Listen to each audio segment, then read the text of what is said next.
पहला प्रश्न, आपने बहुत बार कहा है कि तर्क और विवाद से कभी भी संवाद संभव नहीं होता, लेकिन शंकर ने अपने विश्व विजय की घोषणा की तथा विवाद और शास्त्रार्थ में सैकड़ों मनीषियों को पराजित किया। हारने पर उन्हें शंकर का शिष्यत्व स्वीकार करना पड़ता था। कृपया समझाएं कि शंकर का यह कैसा शास्त्रार्थ था।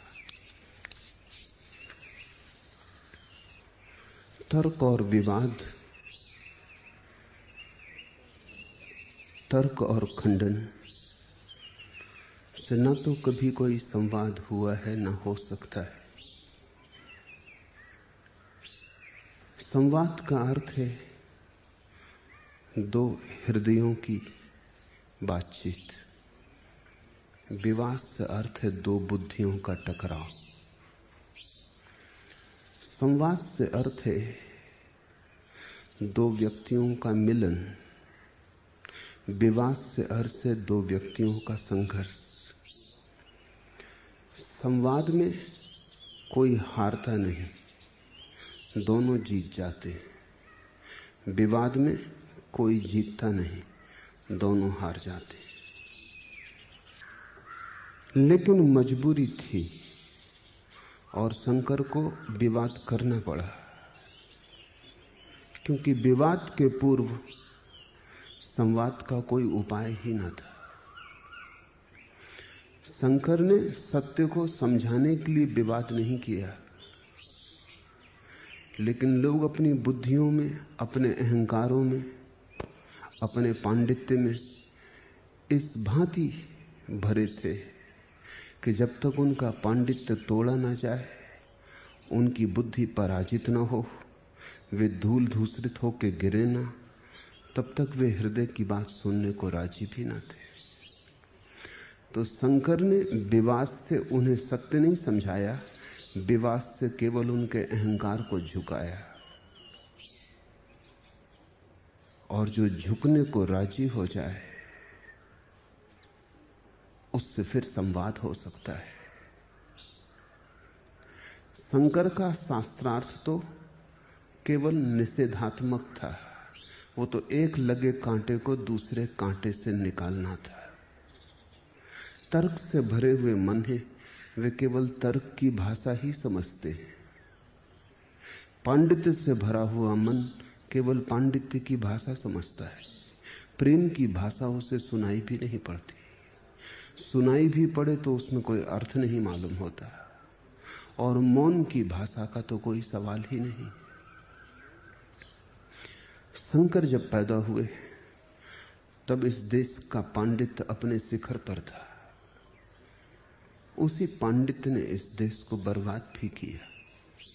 ये देश खोपड़ी में अटक गया और हृदय तक जाने के इसके द्वार बंद हो गए। गर्दनें काटनी जरूरी थी, अन्यथा हृदय तक आने का कोई उपाय न था।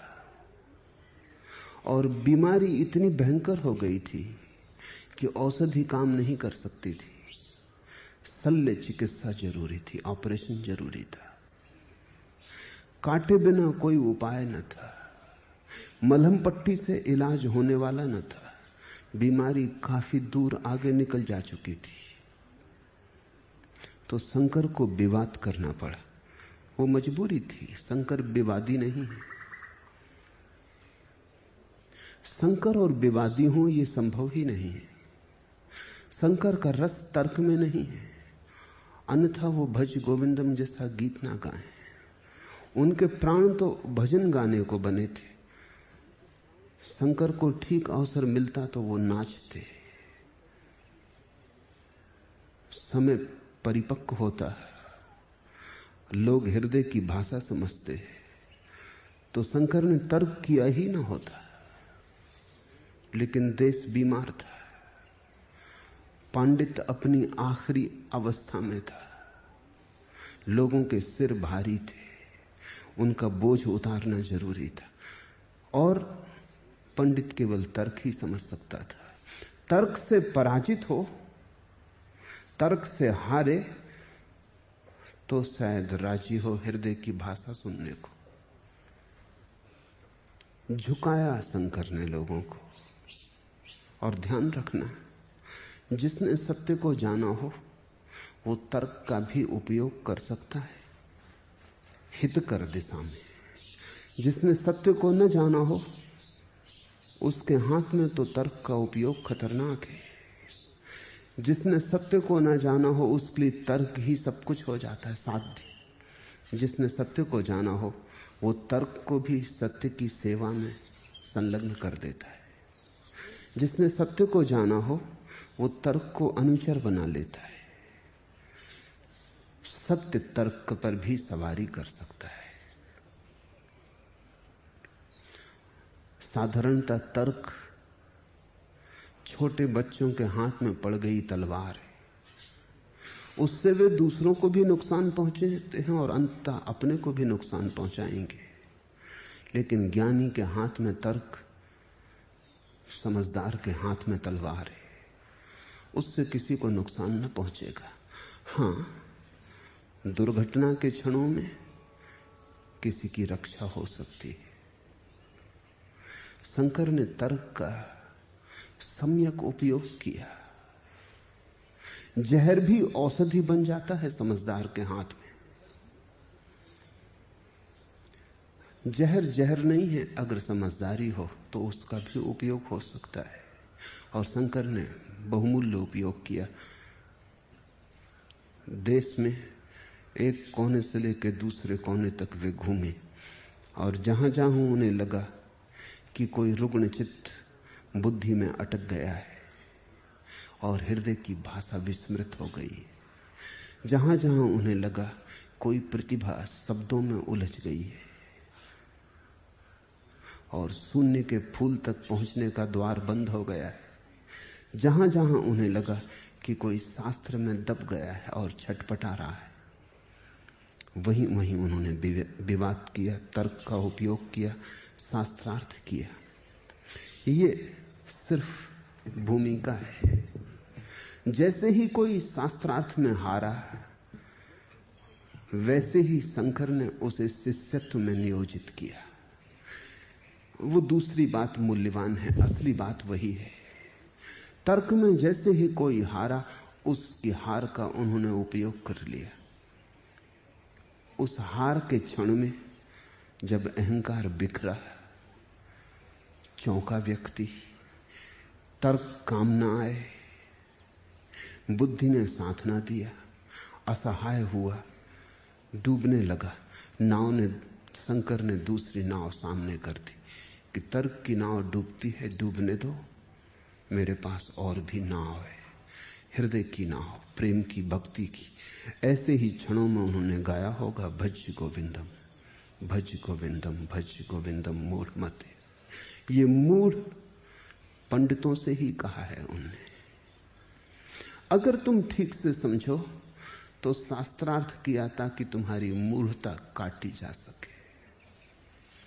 कटते ही, भ्रम टूटते ही उस संधि का उन्होंने उपयोग कर लिया जब तुम क्षण भर को निर्भर होते हो और जब तुम्हें खुला आकाश दिखाई पड़ता है, बादल हट गए होते, उसका उन्होंने उपयोग कर लिया। शंकर ने विवाद से सत्य को नहीं समझाया, विवाद से केवल बादल छाटे, हटाए, ताकि सत्य का सूरज दिखाई पड़ सके। सत्य को तो सिद्ध करने की कोई जरूरत ही नहीं, सत्य तो स्वयं सिद्ध है। और ध्यान रखना, जिसे सिद्ध करना पड़े तर्क से, उसे तर्क से ही असिद्ध भी किया जा सकता है। तर्क का कोई बल थोड़ी है, तर्क तो खेल है। ऐसी कोई भी चीज नहीं जो तर्क से सिद्ध की गई हो और तर्क से ही तोड़ी ना जा सके। तर्क तो वकील है, तर्क तो वैश्या है, उसका किसी से कुछ लगाव नहीं, वो तो दोनों तरफ हो सकता है। कोई भी तर्क ले लें, वो अपने विपरीत भी उतना ही बलशाली है। तलवार को कोई प्रयोजन थोड़ी होता है किसके हाथ में है। किसी के हाथ में हो, जिसके हाथ में हो वहीं से काटती। तुम्हारी तलवार भी दुश्मन के हाथ में पड़ के तुम्हारी गर्दन को काट सकती।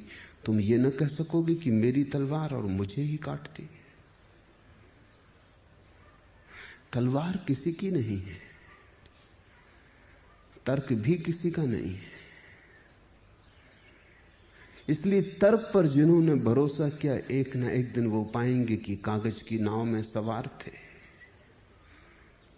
एक ना एक दिन वो पाएंगे कि जिस तर्क के सहारे खड़े थे उसी तर्क ने गिराया।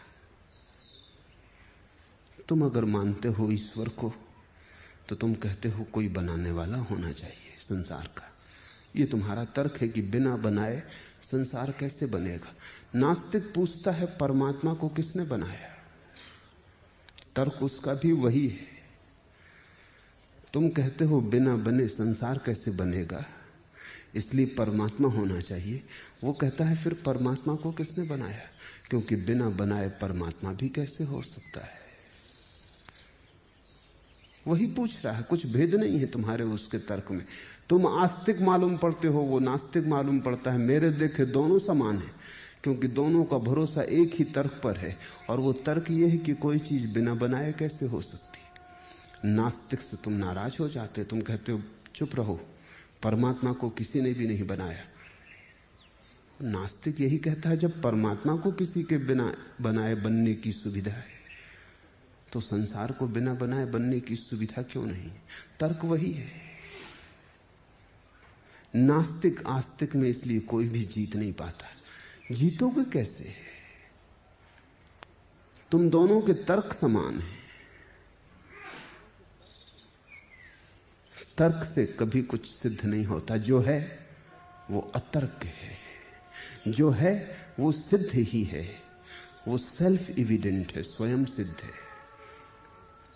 लेकिन अगर तुम तर्क लेकर शंकर के पास जाओगे तो शंकर तुम्हारा तर्क काटने को तैयार है। शंकर जैसे तर्कनिष्ठ लोग कम ही हुए। तुम्हें ऐसे लोग तो मिल जाएंगे जिन्होंने परमात्मा को जाना, रामकृष्ण, लेकिन तुम्हें ऐसे लोग बहुत मुश्किल से मिलेंगे जिन्होंने परमात्मा को जाना और जो नास्तिक के तर्कों को भी तोड़ सकते हो। रामकृष्ण नास्तिक का तर्क नहीं तोड़ सकते। तर्क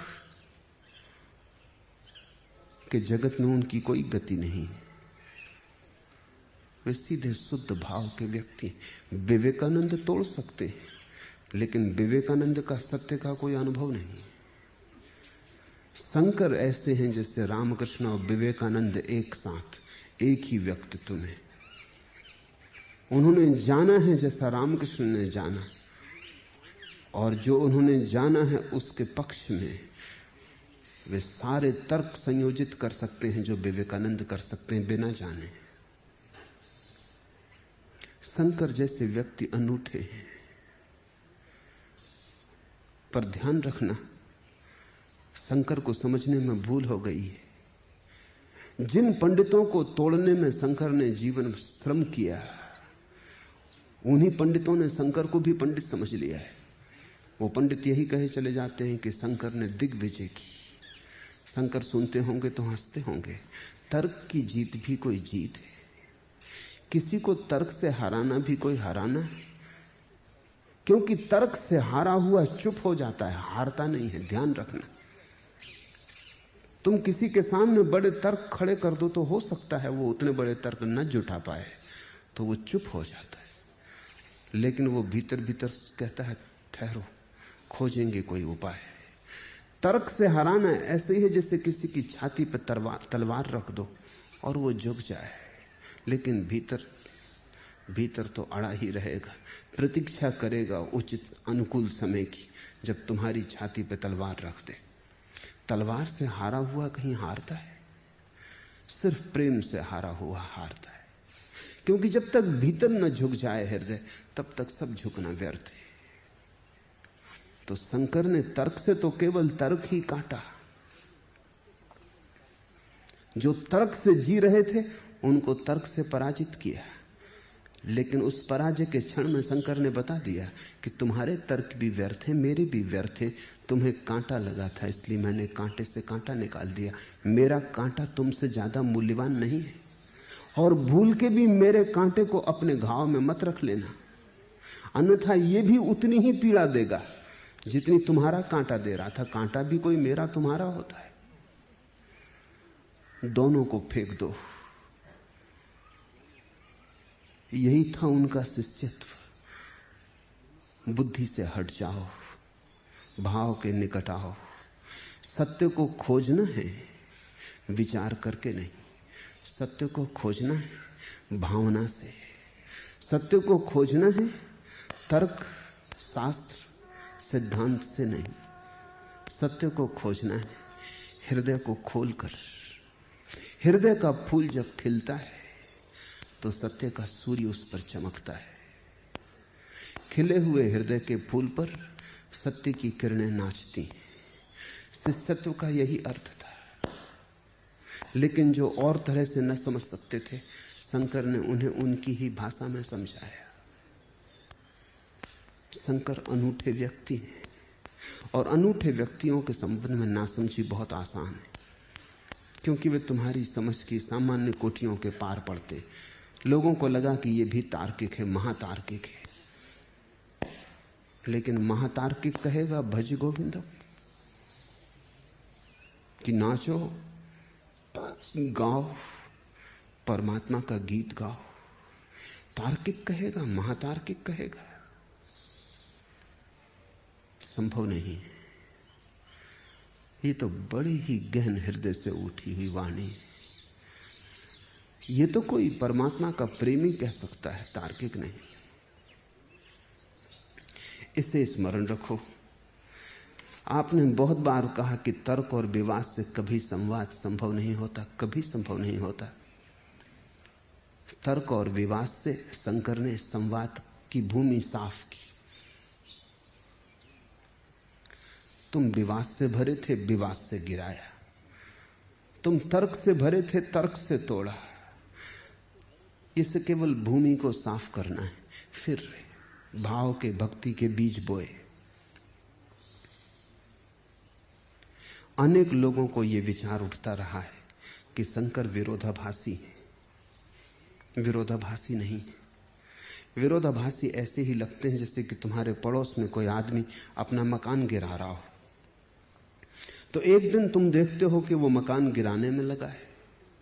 महीनों मेहनत करके मकान गिराता है, कूड़ा कबाड़ साफ करता है, भूमि तैयार करता है, फिर नींव भरता है और मकान उठाने लगता है।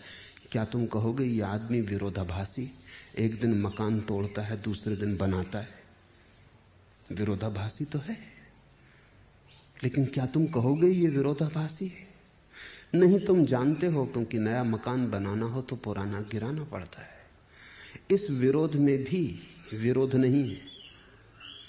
पुराने मकान को गिरा के ही नया मकान बन सकता है। शंकर विरोधाभासी नहीं है, तर्क से जूझ रहे हैं, और जब पुराना मकान गिर जाता है तो निमंत्रण दिया है नाचने का।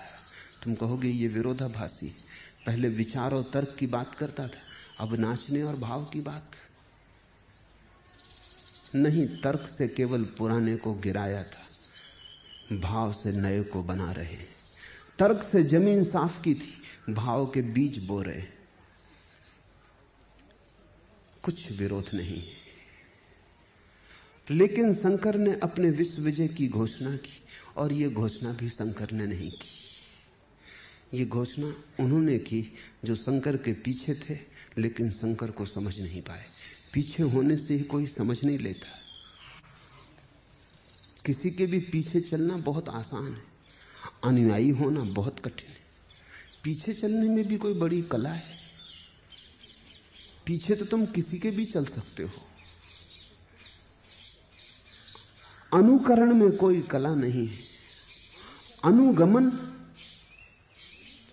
आसान है, लेकिन वस्तुतः किसी को समझ लेना और उस समझ के अनुरूप अपने जीवन को विकसित करना बहुत कठिन है।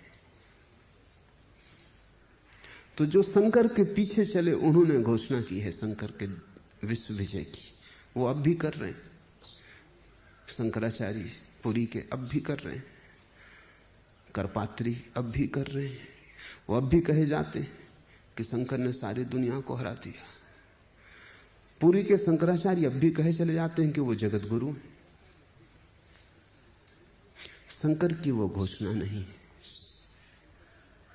क्योंकि शंकर तो भली भांति जानते हैं कि तर्क से न कभी कोई जीतता है और न कभी कोई हारता है।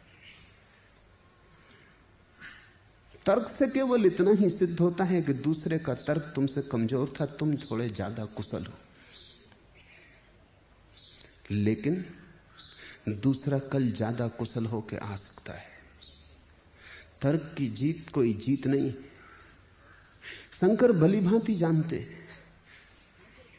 कि तर्क की जीत कोई जीत नहीं है, जीत का धोखा है। और शंकर की चेष्टा भी नहीं है कि वो तर्क से किसी को जीत लें। उनकी चेष्टा तो बड़ी अनूठी, लेकिन वो अनूठी चेष्टा जो पीछे चल रहे हैं उन्हें दिखाई नहीं पड़ेगी। उन्हें तो इतनी दिखाई पड़ता है कि देखो एक आदमी को और हराया। वो जो पीछे चल रहे हैं वो तो अहंकार की भाषा समझते हैं। वो ये नहीं देख रहे कि शंकर ने एक आदमी को हराया नहीं, एक आदमी को और जिताया, एक आदमी को हृदय के मार्ग पर लगाया। एक आदमी तर्क में डूबा डूबा हार रहा था, उसे उबारा और उसे जीत का मार्ग दिया। अब जीतेगा यह आदमी। इसलिए तो जिन्होंने, जैसे कुमारिल भट्ट ने, जो शंकर से हारे और शिष्य हो गए। कुमारिल भट्ट दुख और पीड़ा में शिष्य नहीं हुए। कुमारिल भट्ट अगर हार के शिष्य होते तो भीतर दंश रह जाता। कुमारिल भट्ट को अगर पराजय प्रतीत होती तो वो पराजय का बदला लेने की कोई चेष्टा करते नहीं। कुमारिल उतने ही तर्कनिष्ठ थे जैसे शंकर। शंकर से विवाद में कुमारिल को एक बात स्पष्ट दिखाई पड़ गई, तर्क व्यर्थ है। शंकर नहीं जीते, कुमारिल नहीं हारे, तर्क हारा, भाव जीता। इसे थोड़ा समझने की कोशिश करनी जरूरी है। शंकर से विवाद करते करते, कुशल खिलाड़ी के साथ खेलते खेलते कुमारिल को साफ दिख गया कि जिन चीजों पे मैंने बहुत भरोसा कर लिया था वो हवा के झोंके में गिर जाती। इसका यह अर्थ नहीं कि उन्होंने शंकर का तर्क स्वीकार कर लिया। शंकर की कुशलता यही है कि विवाद में उन्होंने दिखा दिया कि तुम्हारे तर्क भी व्यर्थ है, मेरे तर्क भी व्यर्थ है। तर्क गिर गया। न कुमारिल हारे न शंकर जीते, तर्क हारा। और चूंकि वो हार शंकर के माध्यम से आई तर्क की, कुमारिल झुके और शंकर के चरणों में गिर पड़े। और ये बड़ा माधुर्य से भरे हुए विवाद थे, बड़े प्रेम से भरे हुए विवाद थे। कहीं कोई लेस मात्र भी कटुता न थी। कोई दुश्मन की तरह नहीं लड़ रहे थे। जैसे दो व्यक्ति शतरंज खेलते, वैसे तर्क की पूरी सेना खड़ी की थी। दांव पर लगा दिया था जो भी बुद्धि में था, लेकिन शंकर हर एक चीज को काटते चले गए। उन्होंने काट काट के जो अपना तर्क था वो विरोधी के मन में नहीं रखा, वो केवल काटते चले गए। खाली जगह छूट गई। उस खाली जगह में शिष्यत्व उभरा। विरोधी ने देखा कि सामने जो खड़ा है वो कोई सिद्धांत लेकर नहीं आया है, सत्य लेकर आया है। विरोधी ने देखा कि मेरे सब तर्क तोड़ दिए, लेकिन कोई दूसरा तर्क उनकी जगह स्थापित करने को नहीं दिया है। रिक्त स्थान छूट गया, अंतराल है, खाली है, शून्य है। ये अवस्था ध्यान की बन गई। इस ध्यान के क्षण में वो झुका। ध्यान रखना, वो कोई शंकर के प्रति झुक रहा है ये भी तुम मत समझना। वो शंकर में जो सत्य प्रकट हुआ उसके प्रति झुक रहा है। शंकर तो सिर्फ एक प्रतिमा है, एक प्रतीक है। वो जो सत्य सामने आया है उसके प्रति झुक रहा है, और झुक रहा है क्योंकि जगाया। झुक रहा है इसलिए नहीं कि हराया, झुक रहा है क्योंकि जगाया। लेकिन जो पीछे खड़े उन्होंने देखा कि हार गया, झुक गया। उन पीछे चलने वालों ने घोषणा की कि शंकर की दिग्विजय हो गई, सारे संसार को हरा दिया। इन नासमझों के कारण शंकर की प्रतिमा भ्रष्ट हो गई। शंकर का वो जो आविर्भाव था, जो अनूठा भाव था, वो खो गया। एक साधारण परंपरा, एक सड़ी संकीर्ण गलेहारा बन गया। वो जो विराट पथ था खुले आकाश का, वो खुलापन न रहा। इसलिए तुम पाओगे कि अगर शंकर को मानने वाला सन्यासी तर्कनिष्ठ है तो वो कभी भज गोविंदम इस तरह की बातों में नहीं पड़ेगा। ऐसे लोग हैं जो कहते हैं कि भज गोविंदम जैसे गीत शंकर के नाम पर दूसरों ने लिखे, शंकर के नहीं, क्योंकि शंकर और ऐसे गीत लिखेंगे। मीरा लिखे समझ में आता है, चैतन्य कहें समझ में आता है, शंकर तर्क की ऐसी प्रखर धारा, वो ऐसे भक्ति के गीत गाए, संभव नहीं। वो कहते हैं ये सब दूसरों के द्वारा मिश्रित कर दिए गए। शंकर की प्रतिष्ठा और नाम का लाभ उठाया है, वो इन गीतों को अलग काट देते। वो तो केवल उन्हीं तर्कों पर भरोसा करते जिनका कोई भी मूल्य नहीं है। शंकर ने तर्क दिए कि पुराना भवन गिरे और फिर गीत बोए कि नया भवन उठे। उनकी प्रक्रिया को तुम विरोधाभासी मत मान लेना, अन्यथा तुम शंकर को समझ ही ना पाओगे।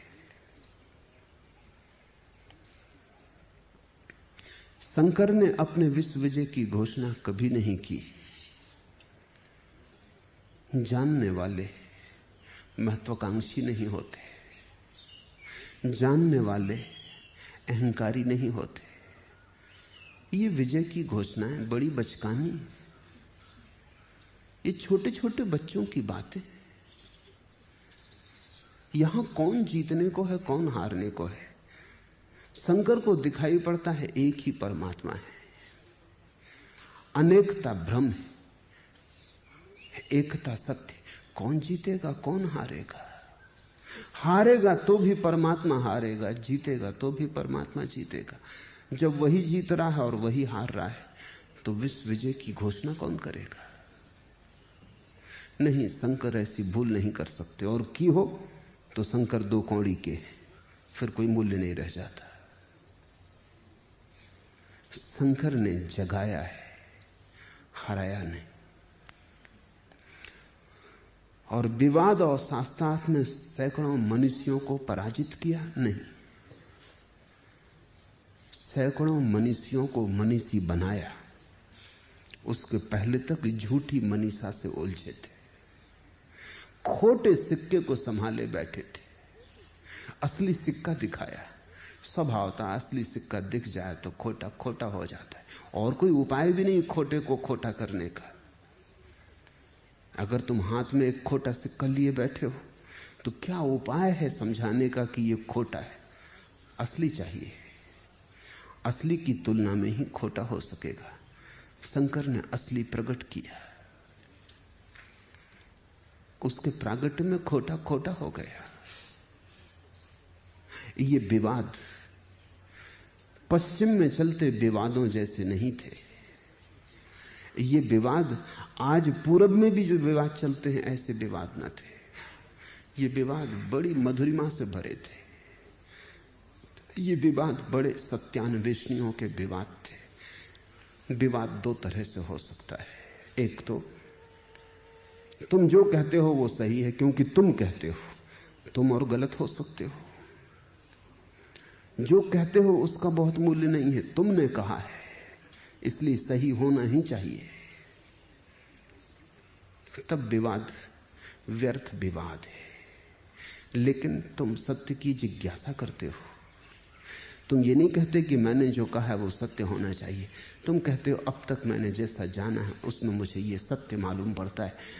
मैं तैयार हूं अगर और जानने को आगे कुछ हो तो मैं खुला हूं, बंद नहीं हो गया हूं। निर्णय लेने ही लिया है, लेकिन अब तक जो भी मैंने खोजा है उसमें ये मुझे सत्यतर मालूम होता है। मैं तैयार हूं बदले जाने को, रूपांतरित होने को, जो मैं जानता हूं उसे छोड़ने को। अगर सत्य मेरे सामने प्रकट हो तो उसे अंगीकार करने की मेरी पूरी तैयारी है। तब विवाद भी सत्योन्मुख हो जाता है, तब विवाद भी एक प्रक्रिया बन जाती। पूरब ने इस विवाद का उपयोग किया था। हजारों साल की परंपरा थी, तब ऐसा हो पाया था। हजारों साल तक मनीषी विचार किए, विवाद किए, सत्यान्वेषण के लिए। सत्य पा लिया है ऐसा नहीं, सत्य की खोज कर रहे हैं ऐसा। और जब किसी ने तुम्हारे असत्य को दिखा दिया तो इतना साहस रखा कि उसके चरणों में झुके, क्योंकि सत्य की खोज थी। तो जिसने भी दिखाया वही गुरु। इसलिए शंकर से जो हारे वो शिष्य हो गए। शिष्यत्व का अर्थ ही इतना है कि हम जहां तक गए थे वहां तुम एक कदम आगे ले गए। जहां तक हमारी आंखें देखती थी तुमने हमें और आगे का दर्शन कराया। जहां तक हम पहुंच सकते थे तुमने अपने कंधों पर हमें उठा लिया और दूर तक का आकाश दिखाया। सत्यान्वेषण बड़ी और बात है, और सत्यान्वेषण पर दृष्टि हो तो विवाद का भी उपयोग हो सकता है। इसलिए मैं कहता हूं जहर भी औषधि हो सकती है। पश्चिम में भी विवाद चलते रहे, लेकिन उन विवादों में पूरब का मजा नहीं। वहां लड़ने वाले लड़ते ही रहे हैं, वे कभी किसी के शिष्य नहीं बने। वे विवाद करते रहे, हारे हों कि जीते हों, प्रत्येक अपना राग अलापता रहा है। कोई तय नहीं कर पाया कि कौन जीता कौन हारा। ये भी थोड़े सोचने जैसी बात है। शंकर मंडला पहुंचे। मंडन मिस्र का नगर था। मंडन के नाम पर ही मंडला का नाम है।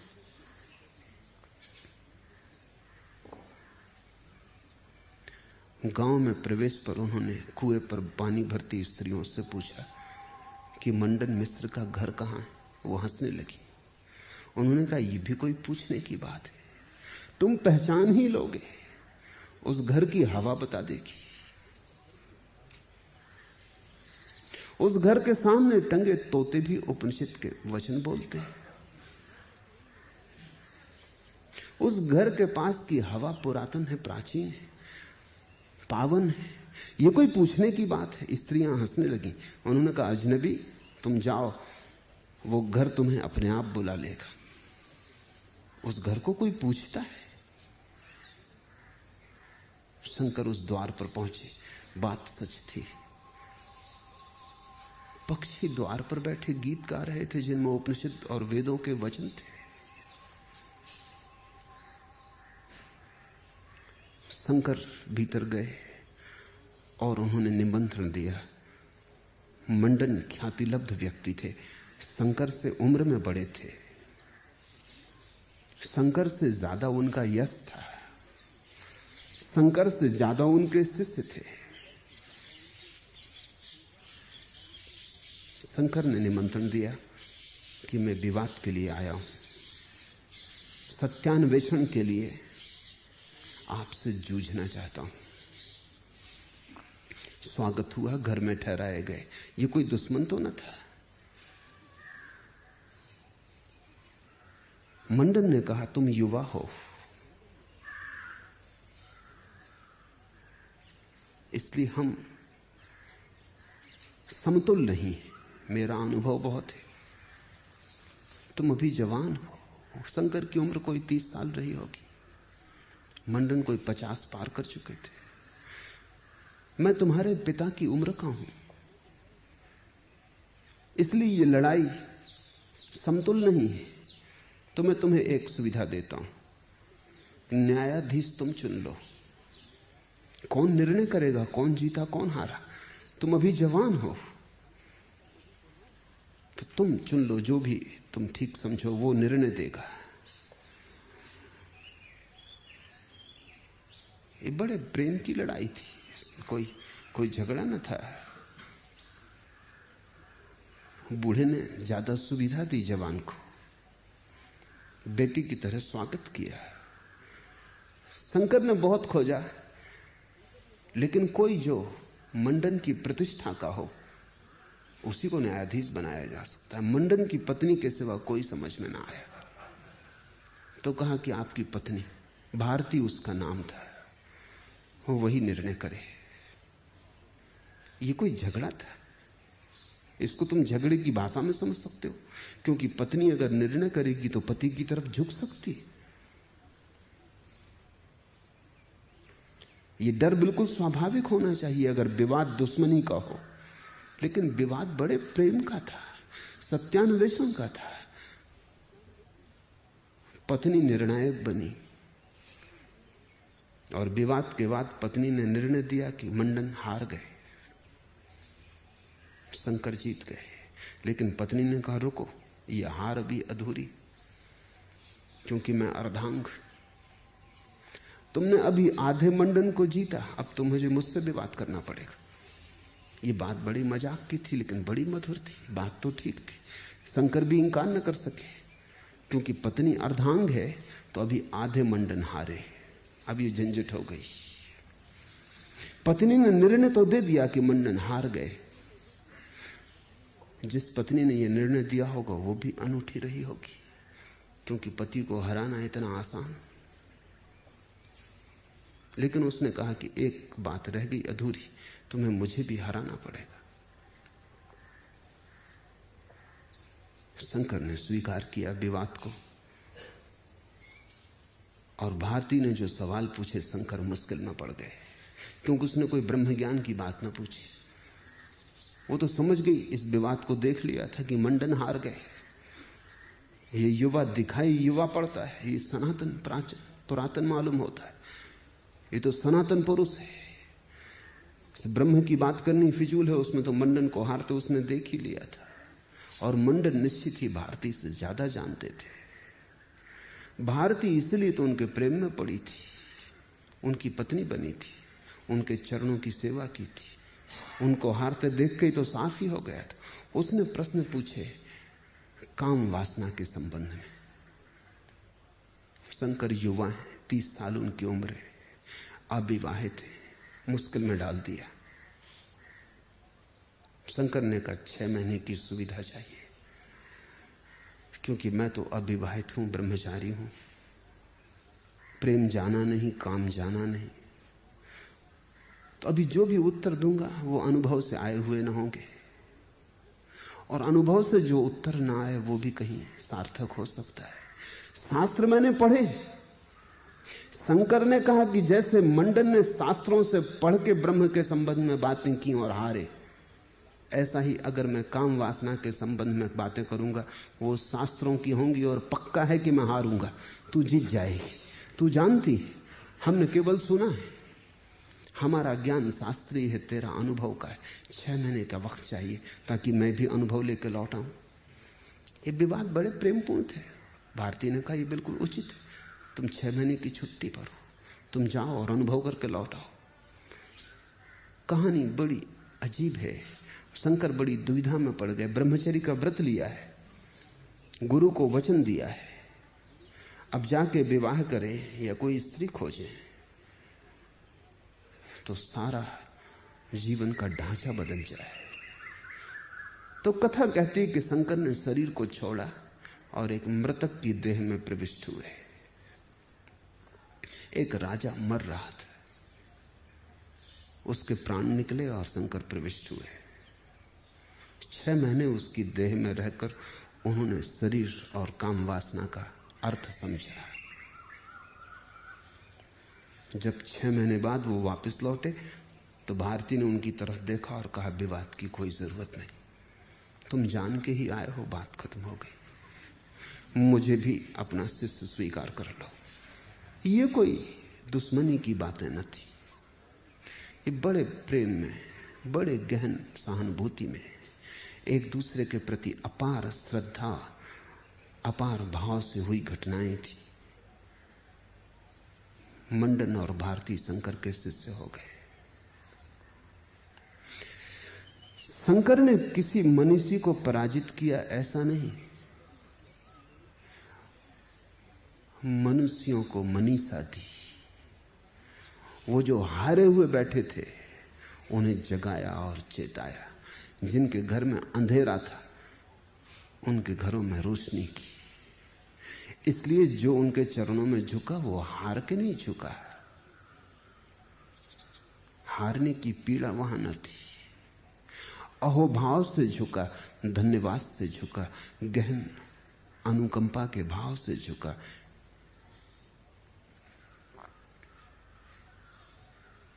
और हारने पर उन्हें शंकर का शिष्यत्व स्वीकार करना पड़ता था, ऐसा मत कहो, करना पड़ता था। हम अहंकार की भाषा से बच नहीं पाते। अगर शंकर इंकार भी करते शंकर, तो भी वे शिष्यत्व स्वीकार करते। करना पड़ता था, किया,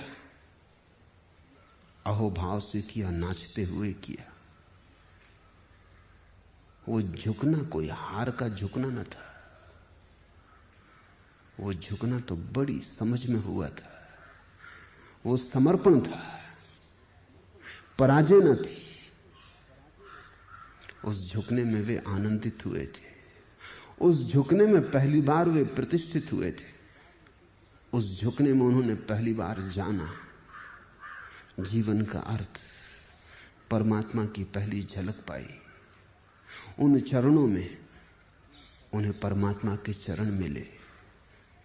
नहीं झुकना पड़ा, इस तरह की व्यवस्था के शब्दोपयोग मत करो। वे झुके अहोभाव से, परम आनंद से, गहन कृतज्ञता से।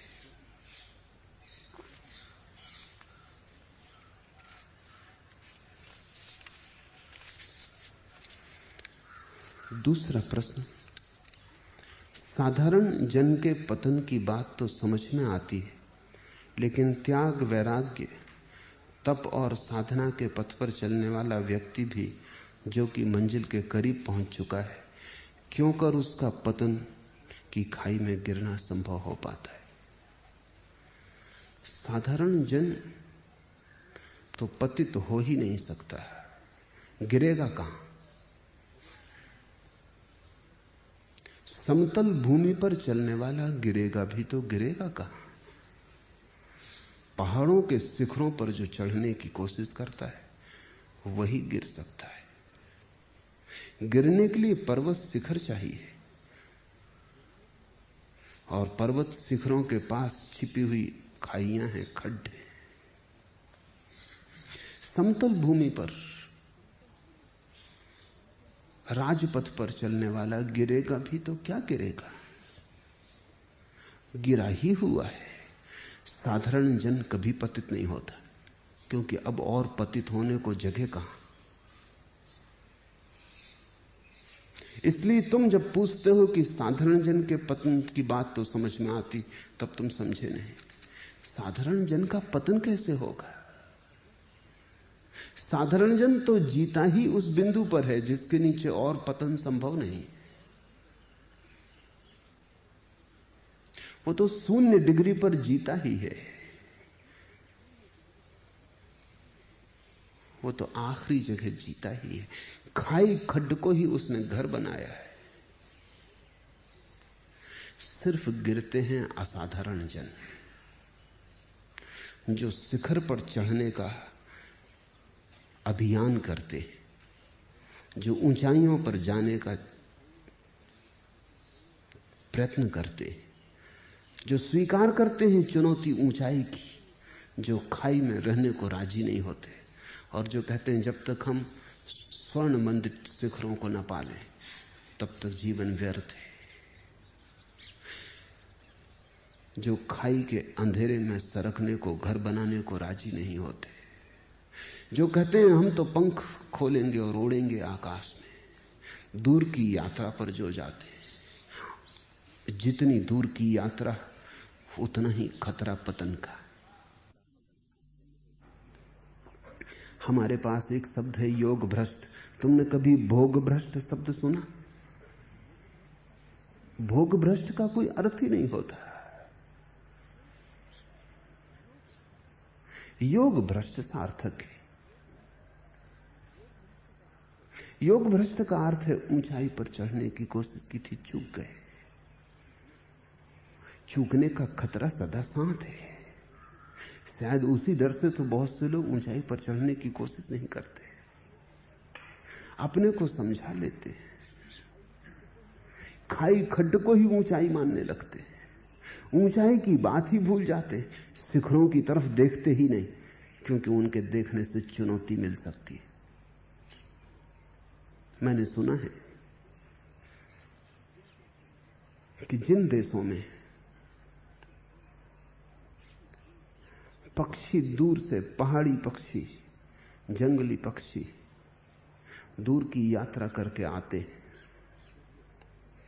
जब वे आते हैं तो घरेलू पक्षी, पले पुसे पक्षियों में भी चुनौती सवार हो जाती। जैसे यूरोप के दक्षिण भागों में बतखें आती हैं साइबेरिया से उड़कर, शीतकाल काटने। जब शीतकाल पूरा हो जाता है तो बतखें वापस जाती, लेकिन घरों में पली हुई बतखें भी हैं। वो भी कभी पीढ़ियों दर पीढ़ी पहले जंगली थी, वो भी मुक्त थी। जब ये पहाड़ी और जंगली बतखें वापस लौटने लगती हैं, झुंड के झुंड आकाश में उड़ते हैं, तब खेतों खलिहानों में बैठी बतखें भी तड़फड़ाती, वो भी पंख फैलाती, वो भी 10-5 फीट उड़ने की चेष्टा करती हैं और गिर गिर जाती। उनके पंख अब समर्थ नहीं रहे, लेकिन जब पहाड़ी पक्षियों को उड़ते देखती हैं, अपने ही जैसे पक्षियों को उड़ते देखती हैं, तो उनके प्राणों में भी कोई चुनौती समा जाती, कोई अभियान, कोई अनजाना देश उन्हें भी याद आ जाता है, कोई आकाश की ऊंचाई। उनके छोटे छोटे मनों में भी दूर साइबेरिया का खुला आकाश एक चोट करता है। यद्यपि वे गिर पड़ती हैं, वापस अपने खेतों खलिहानों में फिर दौड़ने लगती हैं, लेकिन एक बार चेष्टा करती हैं। जब कभी कोई बुद्ध, कोई शंकर तुम्हारे बीच से गुजरता है, तब तुम भी अपने खेत खलिहानों में थोड़े तड़फड़ाते हो, तुम भी थोड़े पंख मारते हो, क्योंकि उसकी मौजूदगी तुम्हें खबर देती, उसकी मौजूदगी तुम्हारे भीतर भी किसी सोए स्वर को जगा देती। तुम भी पहचानते हो कि ये तो मेरी भी नियति है, ये अभियान मेरा भी है, इतनी ही ऊंचाइयों पर मैं भी उड़ सकता हूं। लेकिन फिर तड़फड़ा के गिर जाते हो, फिर भूल जाते हो, या तुम में जो बहुत चालाक है वो कहेंगे ये बात हो ही नहीं सकती। वो बुद्ध की तरफ देखते ही नहीं, वो पीठ ही किए रहते हैं, वो बुद्ध के संबंध में अफवाहें सुनते हैं, बुद्ध को सीधा नहीं देखते, वो आंख से आंख नहीं मिलाते, क्योंकि आंख मिलाने में खतरा है। वो अपनी दुकानों पे बैठे रहते हैं, वो कहते हैं ये सब बकवास है, कहीं कोई परमात्मा को पाया है कि कहीं कोई ब्रह्म है, ये सब कुछ बेकार है, ये सब लोगों को उलझाने की बातें। या हो सकता है यह आदमी पागल हो गया हो, या ज्यादा से ज्यादा सुंदर कविता है। वे स्वीकार नहीं कर सकते कि ऐसे पहाड़ हैं, ऐसी ऊंचाइयां हैं, ऐसे हिम शिखर हैं, ऐसे स्वच्छ और कुंवारे जहां कोई कभी नहीं पहुंचा, अछूते, क्योंकि घबराहट है। अगर उनका ख्याल आ गया तो अपने पंखों पर भरोसा नहीं, उड़ सकेंगे, पहुंच सकेंगे, गिर तो ना जाएंगे। उड़ने के साथ ही गिरना जुड़ा है, बढ़ने के साथ ही फिसलना जुड़ा है। जमीन पर सरकने और रेंगने वाले जानवर गिरते नहीं, गिरेंगे कहां? तो ध्यान रखो, ये तो मत कहो कि साधारण जन के पतन की बात समझ में आती। साधारण जन का कभी कोई पतन सुना है तुमने? नहीं। त्याग, वैराग्य, तप और साधना के मार्ग पर चलने वाले व्यक्ति ही, और जितने वे मंजिल के करीब पहुंचने लगते हैं उतना ही खतरा बढ़ता है। मंजिल के जितने करीब आने लगते हैं उतने ही खतरे बढ़ने लगते हैं। तब इंच इंच खतरा है, क्योंकि इंच इंच गिर जाने का सवाल है। जरा से चूके और गिरना हो सकता है। चूक जरा सी, गिरना बहुत बड़ा होता है। भूल छोटी, तुम भी वही भूल करो तो कुछ हर्जा नहीं। महावीर वही भूल करें तो बहुत बुरी तरह गिरेंगे। तुम्हारी भूल से क्या होने वाला है? तुम तो भूलों में ही जी रहे हो। तुम्हारी उन बड़ी भूलों में छोटी मोटी भूलों का तो कोई पता ही नहीं चलता। लेकिन अगर बुद्ध से वही भूल हो,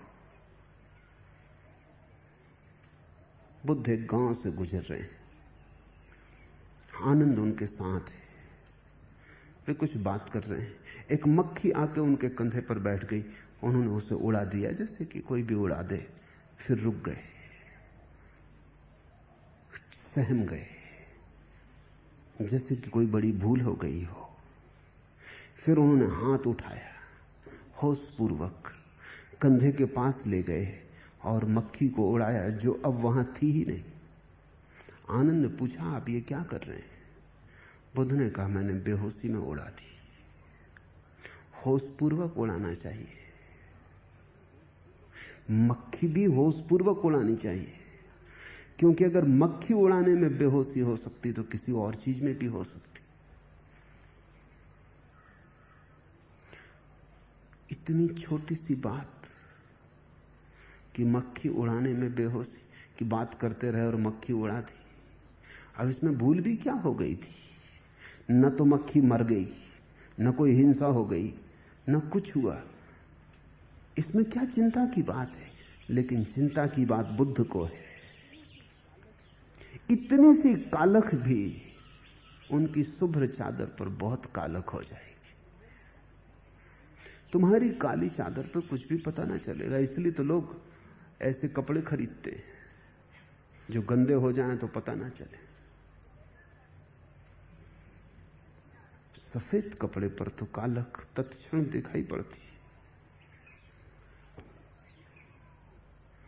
बुद्ध की सफेद चादर पर तो जरा सी भी कालख दिखाई पड़ जाएगी। मक्खी भी होशपूर्वक उड़ानी है। बुद्ध रात सोते तो एक ही करवट सोते। आनंद ने पूछा कि कई बार देखता हूं रात में उठ के आप जिस करवट सोते हैं उसी करवट सोए रहते, हाथ जहां रखते हैं पैर पर वहीं रखे रहते, हिलते भी नहीं। क्या रात भर संभल के सोते? कम से कम सोए तो विश्राम से। बुद्ध ने कहा, जिसे जागना हो फिर सोना कहां? होशपूर्वक ही सोना है, जागते हुए ही सोना है। भीतर कोई जागता ही रहे, क्योंकि भीतर अगर जागरण खोया सपने शुरू हो जाते, और अगर भीतर सपने चलें तो दिन में विचार चलेंगे। रात में अगर जागना ना रहा तो दिन में भी जागना असंभव है, क्योंकि जागना तो स्वाभाविक हो जाना चाहिए। रात हो कि दिन, सोना हो कि जागना, लेकिन जागना जारी रहे, उसकी अंतर्धारा बन जाए। तो रात भी होशपूर्वक सोते हैं, हाथ जहां रखा है वहीं रखे रहते हैं। नींद में भी बेहोशी को पकड़ने नहीं देते। अगर नींद में भी बेहोशी पकड़ जाए तो बुद्ध इसको गिरना समझेंगे। जितना तुम करीब आओगे मंजिल के,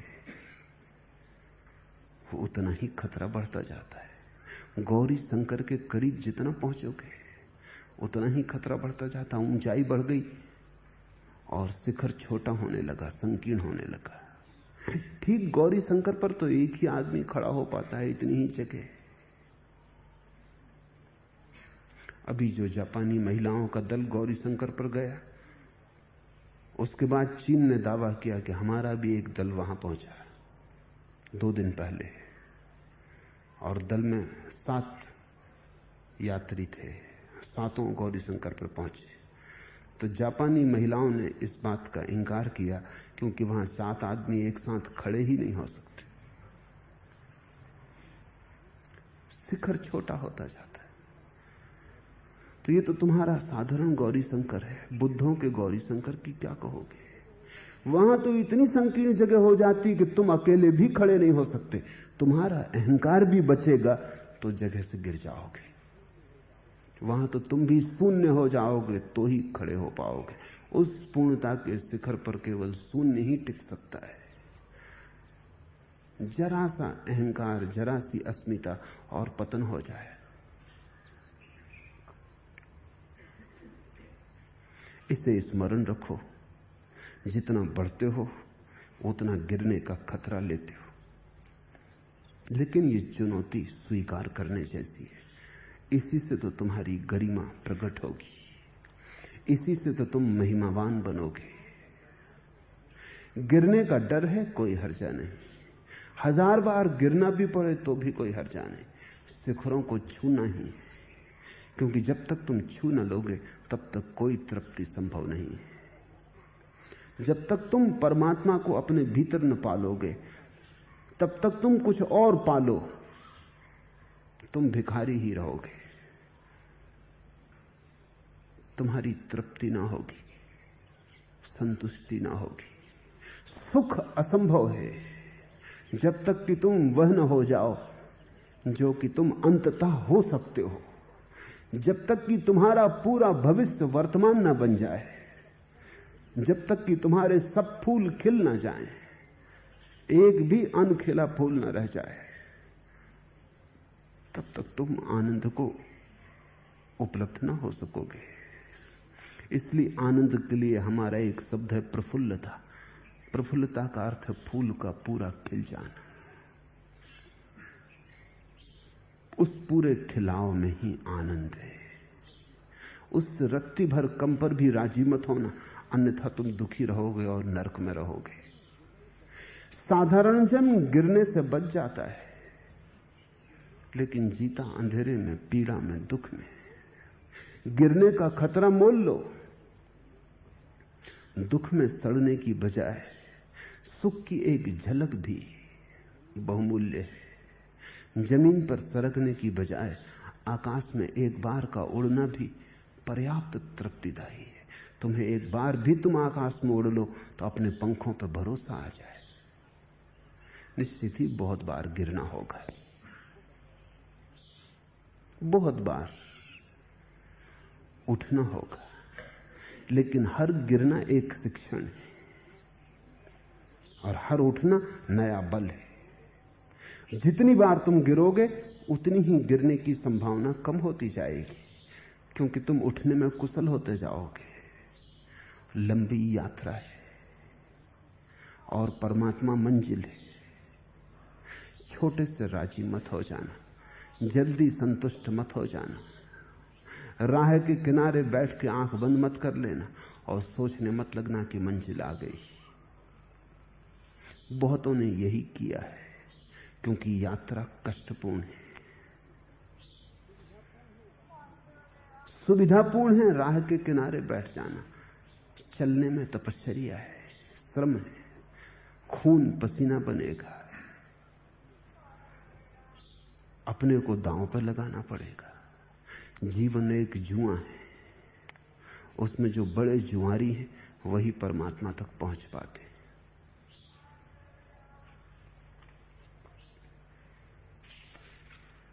तीसरा प्रश्न,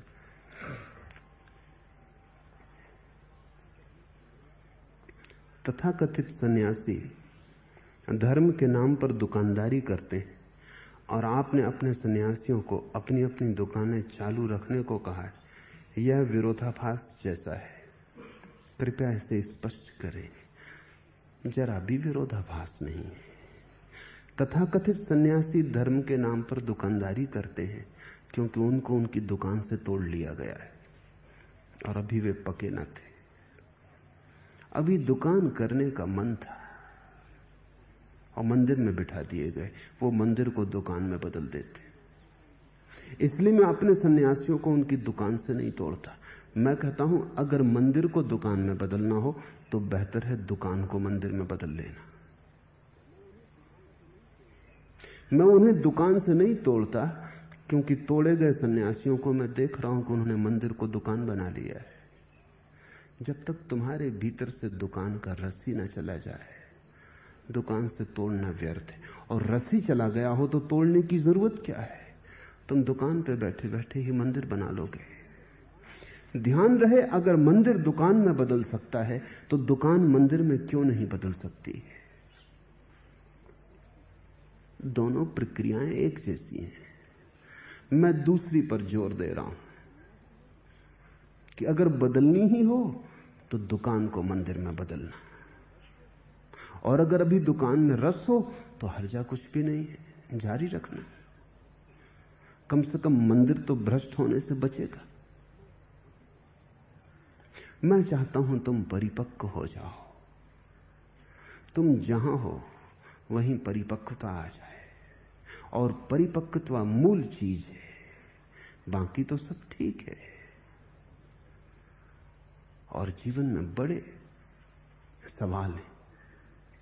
सबसे बड़ा सवाल यही है कि तुम जहां से भी कच्चे हटा लिए जाओगे, तुम वहां से हट तो जाओगे शारीरिक दृष्टि से, मानसिक दृष्टि से कैसे हटोगे?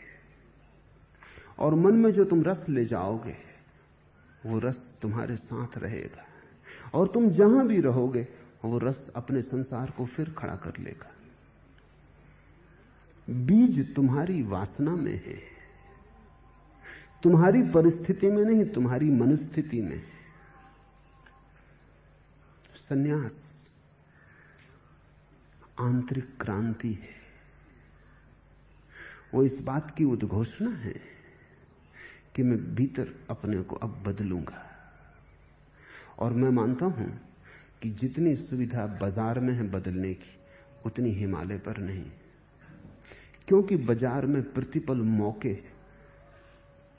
जहां चुनौती है, और बाजार में प्रतिपल अवसर है जहां गिरने की सुविधा है, और बाजार में प्रतिपल संघर्ष है जहां तुम ज्यादा देर अपने को धोखा नहीं दे सकते। बाजार दर्पण है। हर आदमी जिससे तुम मिलते हो तुम्हारे भीतर तुम्हारे किसी मन के कोने को रोशन कर देता है। इसे थोड़ा समझो। बहुत सी बातें तुम्हें अपने संबंध में कभी पता ही ना चलेंगी अगर तुम लोगों से ना मिलो। समझो कि गाली देने वाला तुम्हें कभी मिले ही ना, तो तुम्हें अपने भीतर के क्रोध का पता ना चलेगा। कैसे पता चलेगा? गाली देने वाला तुम्हें कभी मिले ही ना, अपमान करने वाला कभी मिले ही ना, तो तुम यही समझोगे कि तुम अक्रोधी हो। गाली देने वाला मिले तब तुम्हारे भीतर के क्रोध का तुम्हें पहली दफे संस्पर्श होगा। तो गाली देने वाले ने तुम्हारे आत्मदर्शन में सहायता दी, उसने तुम्हारे एक पहलू को रोशन किया। तुम्हारा एक अंधेरा हिस्सा दबा पड़ा था, उसे जगाया। उसने तुम्हें बताया कि तुम्हारे भीतर क्रोध है। उसने तुम्हें स्वयं को समझने के लिए सुविधा दी। जंगल में भाग गए सन्यासी की सुविधाएं खो जाती। न कोई गाली देता, न कोई सम्मान करता, न कोई धन का प्रलोभन देता, कोई कुछ मौका नहीं देता। वो अकेला पड़ा रह जाता है। आत्मदर्शन कठिन हो जाता है। संसार में आत्मदर्शन का उपाय नहीं तो परमात्मा ने जंगल ही जंगल बनाए होते और एक एक आदमी को एक एक जंगल दिया होता। परमात्मा तुमसे थोड़ा ज्यादा समझदार है, इतना तो मानोगे। परमात्मा की सुनो, महात्माओं से बचो। महात्मा कोशिश कर रहे हैं परमात्मा से भी ज्यादा समझदार होने की। वो ज्यादा चालाकी दिखला रहे हैं। वो कहते हैं हम जंगल में चले जाएंगे, वहीं साधना करेंगे। साधना संसार में है, जंगल में तो साधना का सवाल ही नहीं है। जंगल में तो तुम सड़ोगे, साधना क्या करोगे? साधना यहां है जहां प्रतिपल कांटे, और कांटों के बीच दिन तुम चलना सीख लो, और कांटों के बीच तो चलो और कांटे चुभे ना, बस उसी दिन तुम समझ लेना अब तुम योग्य हुए जंगल जाने के। अब जाना हो तो चले जाओ, फिर मैं तुम्हें रोकता नहीं, लेकिन फिर तुम खुद ही कहोगे अब जंगल जाने की जरूरत भी क्या है, यही भीड़ में जंगल हो गया है। अगर तुम्हारे भीतर प्रौढ़ता आ जाए, प्रज्ञा का जन्म हो, और कैसे होगा जन्म? संघर्षण से होता है। प्रतिपल जीवन की चुनौतियों को स्वीकार करने से होता है, हारने गिरने उठने से होता है। 1000 बार गाली दी जाएगी तुम क्रोधित होगे, एक बार तो ऐसा क्षण पाओगे जब गाली दी जाएगी और तुम क्रोधित न होगे। 1000 बार के अनुभव से तुम्हें समझ में आ जाएगा अपने को जलाना व्यर्थ है। क्रोध कोई दूसरा, गाली कोई दूसरा दे रहा है, दंड अपने को देना व्यर्थ है। एक दिन तो ऐसा आएगा कि कोई दूसरा गाली देगा और तुम्हारे भीतर क्रोध ना होगा, उसी दिन तुम्हारे भीतर एक कांटा फूल बन गया, आदमी तुम दूसरे हो गए। उस दिन तुम्हें जो शांति मिलेगी कोई जंगल नहीं दे सकता। जंगल की शांति मुर्दा है। अगर यहां गालियों के बीच तुम शांत हो गए तो तुम्हारी शांति में एक जीवंतता होगी। जंगल की शांति मरघट जैसी है, सन्नाटा है क्योंकि वहां कोई है ही नहीं, वो नकारात्मक है। संसार में अगर तुम शांत हो जाओ तो विधायक है।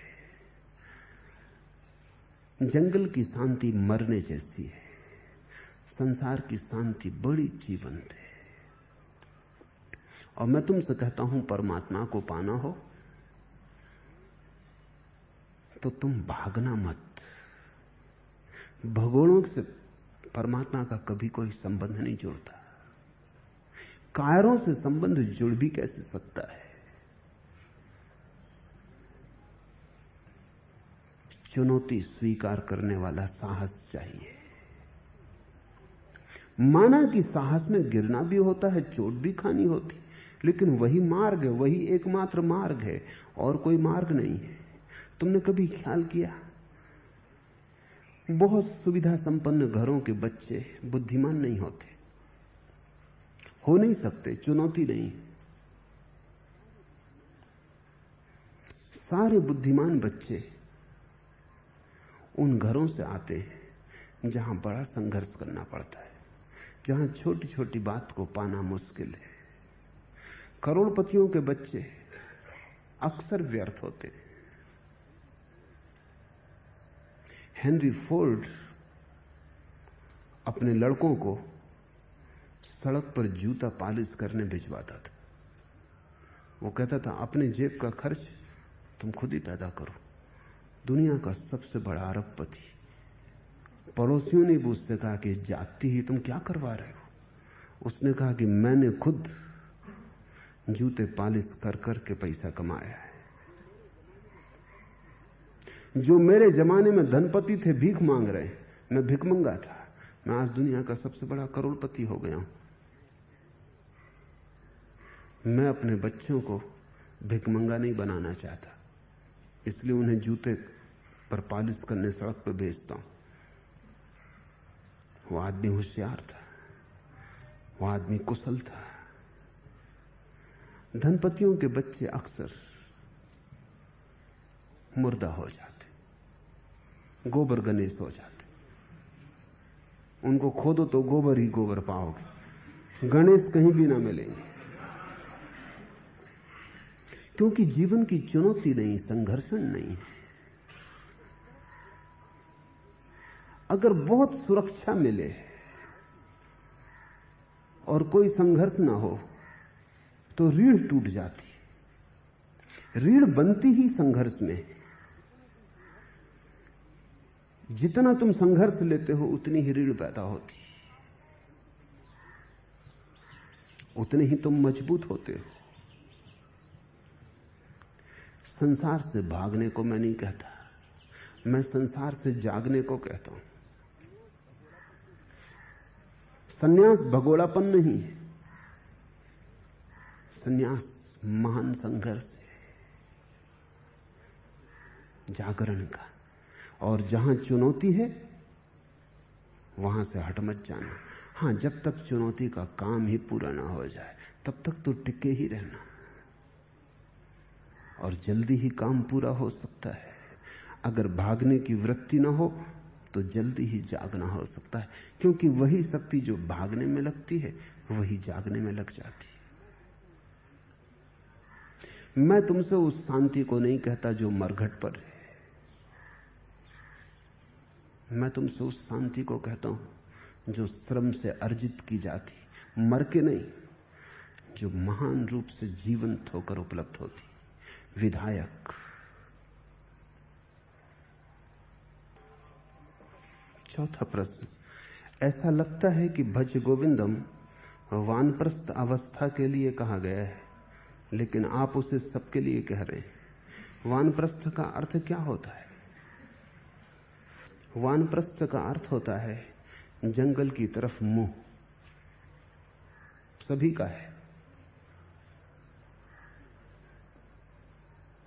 आज नहीं कल, कल नहीं परसों, उस परम एकांत को खोज लेना है जिसका नाम परमात्मा है। सभी वानप्रस्थ हैं, देर अबेर सभी को उस परम एकांत में प्रवेश करना है, उस भीतर के वन को खोज लेना है। वानप्रस्थ से कोई शारीरिक उम्र का नाता नहीं है, नहीं तो शंकराचार्य को क्या करोगे? 33 साल में तो वो चल ही बसे, तो 33 साल में उसके पहले ही वानप्रस्थ भी हो गए, संन्यास्त भी हो गए। तुम होशियार हो, होशियारी ही तुम्हारा दुख है। तुम चालाक हो, तुम कहते हो ये तो बूढ़ों के लिए है, वानप्रस्थ के लिए, जब यानी संसार में कुछ करने योग्य बचेगा ही नहीं, कि जब लोग ही तुम्हें जबरदस्ती रिटायर कर देंगे, तुम चिल्लाते ही रहोगे कि अभी कहां भेज रहे हो, और लोग ही तुम्हारी अर्थी बांधने लगेंगे, तब तुम सोचते हो कि भज गोविंदम करोगे। लोग मरते दम तक भी छोड़ना नहीं चाहते, मर के भी नहीं छोड़ना चाहते। लंदन में एक मेडिकल कॉलेज जिसमें एक आदमी की लाश रखी, 200 साल पहले उस आदमी ने कॉलेज को दान दिया था, और दान के साथ वो ये शर्त कर गया कि जब तक जिंदा रहूंगा तब तक तो ट्रस्टियों की बोर्ड की अध्यक्षता करूंगा ही, मरने के बाद भी। तो जब भी ट्रस्टियों की बोर्ड की अध्यक्षता होती है, उसकी लाश चेयरमैन की जगह बैठी रहती। अभी भी मर के भी नहीं लोग वानप्रस्थ होते। तुम तो जिंदा की पूछ रहे हो, वो अभी भी प्रिसाइड करता है, अभी भी अध्यक्ष वो ही रहता है, और अभी भी ट्रस्टियों को खड़े होकर कहना पड़ता है अध्यक्ष महोदय, तब वो दूसरों से कुछ कह पाता। वो ट्रस्ट डीड है, उसको बदला भी नहीं जा सकता, वो कानूनन उसका हक है। लाश में से सब निकाल दिया गया, भूसा भर दिया गया है, लेकिन बैठे, भूसा भरा है लेकिन पद को पकड़े हुए। वानप्रस्थ तो तुम होने ही नहीं चाहते, वो तो मन में बड़ी पीड़ा लगती। वानप्रस्थ, संन्यास्त, ये सब आखिरी बातें अंत में कर लेंगे। अंत में जिसने करना चाहा वो कभी ना कर पाएगा, अभी जिसने करना चाहा वही कर सकता है। अभी के अतिरिक्त कोई समय भी नहीं है। और छोटी छोटी बातें बाधा डाल देती। कल ही एक मित्र ने आके कहा, सन्यास लेके गए थे, पत्नी गेरुआ वस्त्र नहीं पहनने देती, माला नहीं पहनने देती, और वो राजी हो गए। उनकी हालत देख के मैंने भी कहा कि अब ठीक है, अब जब पत्नी से हार गए तब और किससे जीतने की तुम सोचते हो?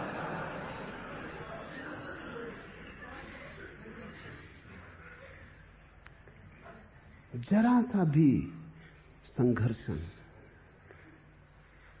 जरा सी चुनौती और आदमी बस चारों खाने चित्त।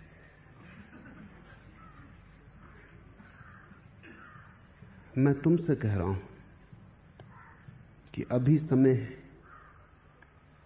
और केवल अभी समय है। समय किसी और ढंग में आता ही नहीं।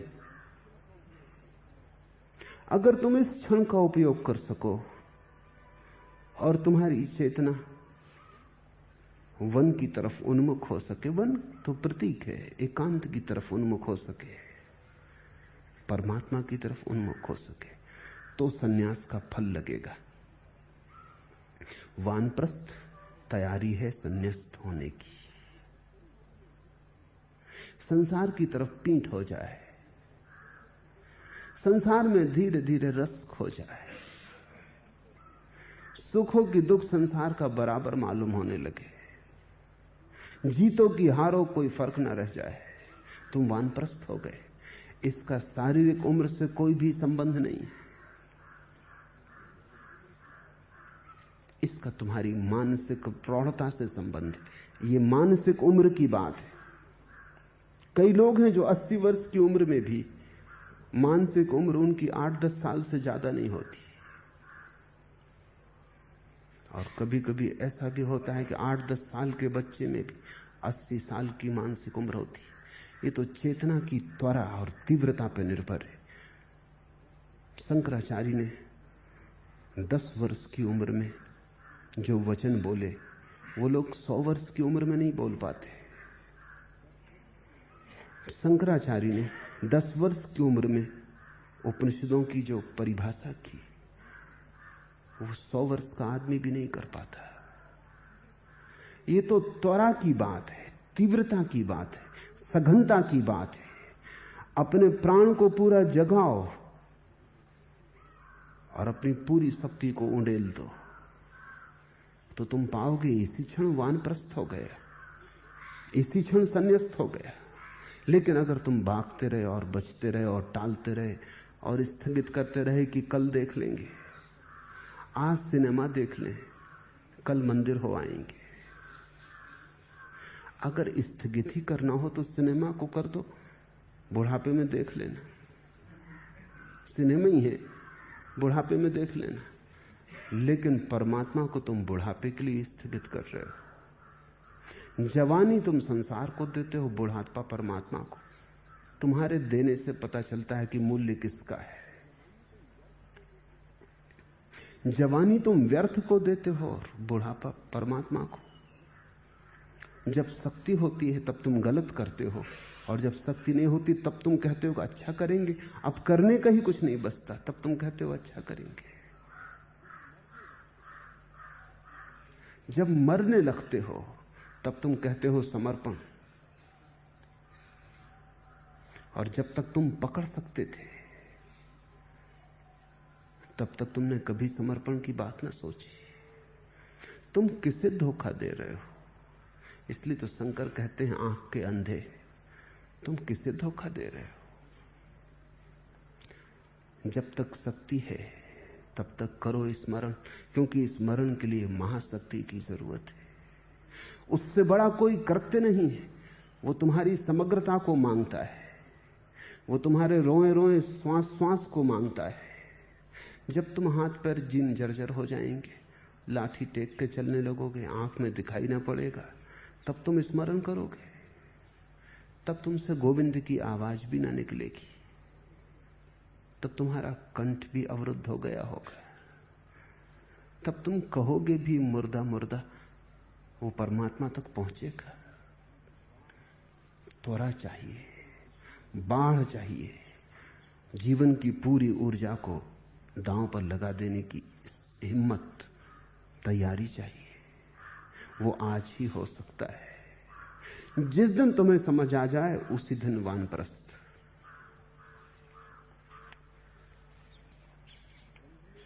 आखिरी प्रश्न, ब्रह्म में रमण करने वाला क्या सचमुच भोग में रत हो सकता है अथवा वह उसका अभिनय करता है?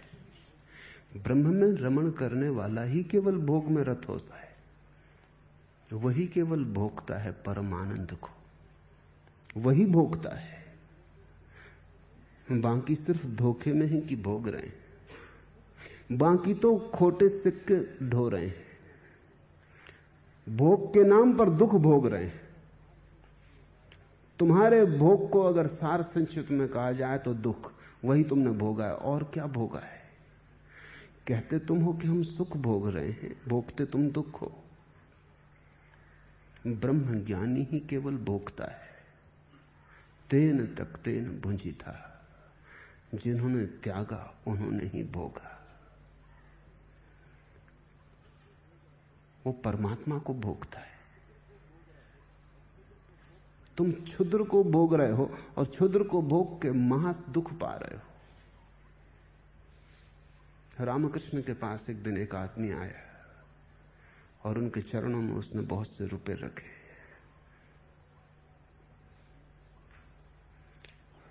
रामकृष्ण ने कहा, ले जा भाई। उस आदमी ने कहा कि आप महात्यागी, इसका और एक सबूत मिला। रामकृष्ण कहने लगे, महात्यागी तू है, हम नहीं, क्योंकि हम तो परमात्मा को भोग रहे हैं, तू छोड़ रहा है, तू धन बटोर रहा है, हम परमात्मा बटोर रहे हैं। त्यागी कौन है और भोगी कौन है? भोगी हम हैं, त्यागी तू है। कंकड़ पत्थर जो बीन रहा है और हीरों को छोड़ रहा है, उसको भोगी कहोगे या त्यागी? व्यर्थ को जो संभाल रहा है और सार्थक को गंवा रहा है, उसको ही त्यागी कहना चाहिए। ब्रह्म रमण परम भोग है, वो जीवन के परम आनंद में प्रवेश है। उससे बड़ा फिर कोई आनंद नहीं, उसके अतिरिक्त सब दुख है। इसलिए तुम ये तो पूछो ही मत कि ब्रह्म में रमण करने वाला क्या सचमुच भोग में रत हो सकता है। तुम्हारे भोग में रत नहीं हो सकता, क्योंकि तुम्हारा भोग भोग ही नहीं है।